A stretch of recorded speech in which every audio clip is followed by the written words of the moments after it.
paracetamol. Without the fever, if you take a paracetamol, then it's only going to cause you side effects when everything is going on smooth. Only if you have a problem, you need a solution. In the West, women were not treated on par with men. They were brutally abused, and until very recent years, they did not even have voting rights. I don't know if all of you know that or not. Voting rights. They did not even have voting rights. Millions of women had been burned. They were treated like dogs. They were used as objects. They were always treated as amusement articles. And therefore, there was a need for the upsurge of women liberation associations. But in India, right from our gods, Brahma has Saraswati on his tongue. Narayan has Lakshmi in his bosom. And Shiva, I told you, has Shakti as his other half. Where is the need for the Women's Liberation Association if we can follow the ancient Vedic Indian culture? Only if we want to follow and adopt the Western ideals, we always take the worst from all the nations. That's India's best.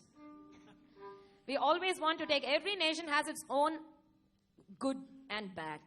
We always have that beautiful idea, concept of taking the worst from all the nations and present the worst of ourselves. When we have everything in ourselves, we don't know to glorify ourselves. That is the weakness of Indians. We have so much in us. We have so much of treasure in us.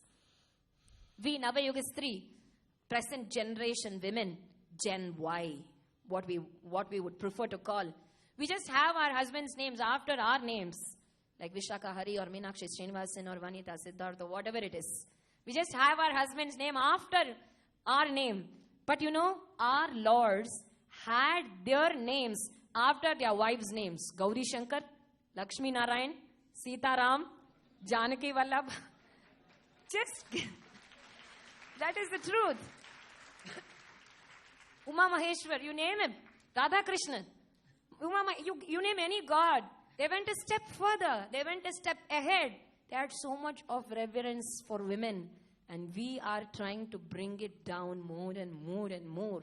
So the problem is not only with the other gender, it's with the women also. So it calls for a synthesis of both the gender to behave well so that they would respect us well. Real beauty lies in dignity and decorum and not in ridicule and derision.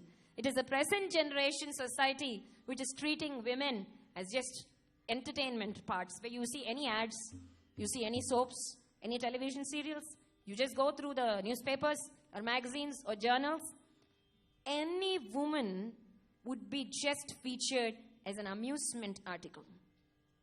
And that is not beauty.